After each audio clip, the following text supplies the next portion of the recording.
Hello friends, ನಾನು ಇವತ್ತು ದಿಢೀರ್ ಚಕ್ಲಿ ಮಾಡ್ತಾ ಇದ್ದೀನಿ. ಅದಕ್ಕೆ ಬೇಕಾಗಿರೋ ಇಂಗ್ರೀಡಿಯೆಂಟ್ಸು ಅಕ್ಕಿ ಹಿಟ್ಟು ನೋಡಿ, ಈ ಬೌಲ್ನಲ್ಲಿ 3 ಕಪ್ ತೊಗೊಂಡಿದ್ದೀನಿ ನಾನು. ಕಡಲೆ ಹಿಟ್ಟು ಇದರಲ್ಲಿ 1.5 ಕಪ್ ತೊಗೊಂಡಿದ್ದೀನಿ. ಇದು 3 ಕಪ್ ಅಂದರೆ ಇದು ಅರ್ಧ ಇರಬೇಕು. ಅದಕ್ಕೆ ಹುರ್ಗಡ್ಲೆ ಪುಡಿ ಇದು ಮಿಕ್ಸಿ ಮಾಡಿ ಜಲ್ದಿ ಮಾಡ್ಕೊಳ್ಳಿ. ಎಣ್ಣೆ ಅರ್ಧ kg ಕರಿಯೋದಕ್ಕೆ, ತುಪ್ಪ 2 ಸ್ಪೂನು, ಉಪ್ಪು ರುಚಿಗೆ, ಖಾರದ ಪುಡಿ 2 ಸ್ಪೂನು, ನಿಮ್ಮ ಖಾರ ಬೇಕಂದರೆ ಇನ್ನೂ ಸ್ವಲ್ಪ ಹಾಕ್ಕೋಬೋದು. ಓಂಕಾಳಿನ ಪುಡಿ ಇದು ಹುರಿದು ಪುಡಿ ಮಾಡಿ ಇಟ್ಕೊಂಡಿರೋದು, ಅದು 1 ಸ್ಪೂನು, ಸೋಡಾ ಅರ್ಧ ಸ್ಪೂನು. ಸೊ ಈಗ ಮಾಡೋಣ ಹೇಗೆ ಅಂತ. ಅಕ್ಕಿ ಹಿಟ್ಟು, ಕಡಲೆ ಹಿಟ್ಟು, ಉಪ್ಪು, ಸೋಡಾ ಎಲ್ಲ, ತುಪ್ಪ, ಖಾರದ ಪುಡಿ, ಓಂಕಾಳು ಪುಡಿ ಎಲ್ಲ ಹಾಕ್ಬಿಟ್ಟು ಅರ್ಧ ಬೌಲು ಎಣ್ಣೆ ಕಾಯಿಸ್ಬಿಟ್ಟು ಹಾಕ್ಕೊಂಡು ನೀರು ಹಾಕಿ ಕಲಿಸ್ಕೊಳ್ಳಿ. ತಣ್ಣೀರೇ ಓಕೆ. ಕಲಸಿದ್ದೀನಿ ಇದೆಲ್ಲ.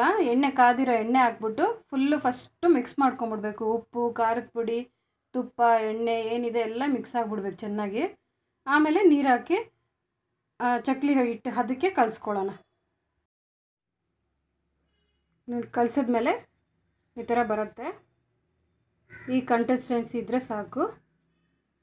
ಈ ಥರ ಮಾಡಿಕೊಂಡು ಸೊ ಎಣ್ಣೆ ಹಚ್ಚಿಟ್ಟಿದ್ದೀನಿ. ಚಕ್ಲಿ ಹೋಳು 1 ಹೋಲ್ ಇರೋದು ಇದರಲ್ಲಿ ಹಾಕ್ಕೊಳ್ಳೋಣ.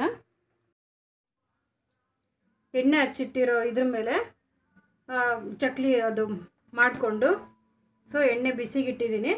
ಎಣ್ಣೆಲಿ ಹಾಕೋಣ. ನೋಡಿ, ಇಷ್ಟು ಬಬಲ್ ಹೋದರೆ ಸಾಕು.